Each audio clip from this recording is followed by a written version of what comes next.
بسم اللہ الرحمن الرحیم۔ حضور نبی کریم صلی اللہ علیہ وآلہ وسلم کی عمر مبارک 12 برس ہوئی تو جناب ابو طالب نے شام کی جانب تجارت کی غرض سے سفر کا ارادہ کیا۔ حضور نبی کریم صلی اللہ علیہ وآلہ وسلم نے چچا سے کہا، آپ مجھے یہاں کس کے بھروسہ چھوڑ کر جا رہے ہیں اور میرے والدین کی وصال کے بعد آپ میرے نگران ہیں۔ جناب ابو طالب نے آپ صلی اللہ علیہ وآلہ وسلم کی بات سنی تو ان کی آنکھوں میں آنسو آ گئے اور انہوں نے قسم کھائی کہ میں آپ صلی اللہ علیہ وآلہ وسلم کو اپنے ساتھ اس سفر میں لے کر جاؤں گا۔ اس دوران جناب ابو طالب کے دوسرے بھائی بہن آ گئے اور انہوں نے کہا کہ یہ ابھی کم سن ہیں اور ان کے لیے اتنا طویل سفر مناسب نہیں۔ جناب ابو طالب نے آپ صلی اللہ علیہ وآلہ وسلم کو ساتھ لے جانے کا ارادہ ملتوی کر دیا، مگر پھر جب آپ صلی اللہ علیہ وآلہ وسلم کو تنہائی میں آنسو بہتے دیکھا تو رونے کی وجہ دریافت کی۔ آپ صلی اللہ علیہ وآلہ وسلم خاموش رہے، جس پر جناب ابو طالب نے سوچا کہ یہ مجھ سے جدائی کے غم کی وجہ سے رو رہے ہیں۔ چنانچہ انہوں نے پھر قسم کھائی کہ اب میں اپنے بھتیجے کو ہرگز تنہا نہ چھوڑوں گا، اور پھر وہ آپ صلی اللہ علیہ وآلہ وسلم کو اپنے ساتھ ملک شام لے گئے، اور آپ صلی اللہ علیہ وآلہ وسلم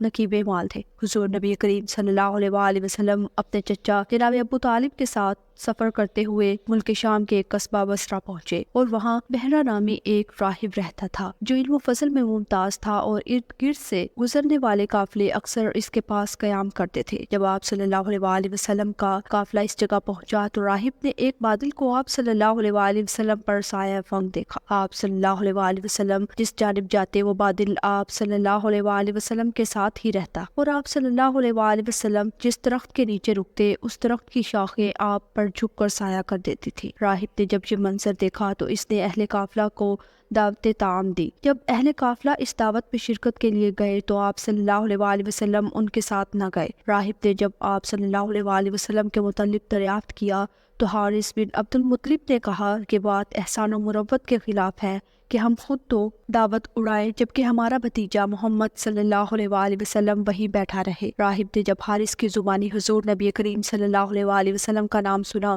تو اس نے حارث سے کہا، انہیں بلا کر لائے۔ حارث انہیں بلانے گئے اور راہب کھڑکی سے دیکھتا رہا۔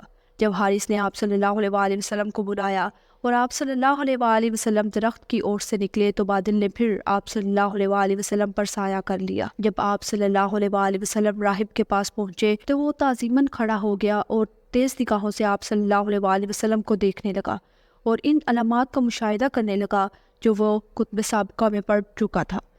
جب سب لوگ کھانا کھانے سے فارغ ہو کر جانے لگے تو راہب نے آپ صلی اللہ علیہ وآلہ وسلم کو روک لیا اور کہا، تمہیں لات و عزہ کی قسم میں جو کچھ پوچھوں مجھے وہ سچ بتانا۔ اور راہب نے لات و عزہ کی قسم قریش کی تقلید میں کھائی تھی۔ آپ صلی اللہ علیہ وآلہ وسلم نے فرمایا، تم مجھے لات و عزہ کی قسم نہ دو اور میرے لیے اس سے بڑھ کر کوئی چیز غضب والی نہیں۔ راہب بولا، میں تمہیں اللہ عز و جل کی قسم دیتا ہوں اور میں جو کچھ پوچھوں گا تم سچ بتاؤ گے۔ آپ صلی اللہ علیہ وآلہ وسلم نے فرمایا، تم جو چاہتے ہو وہ پوچھو۔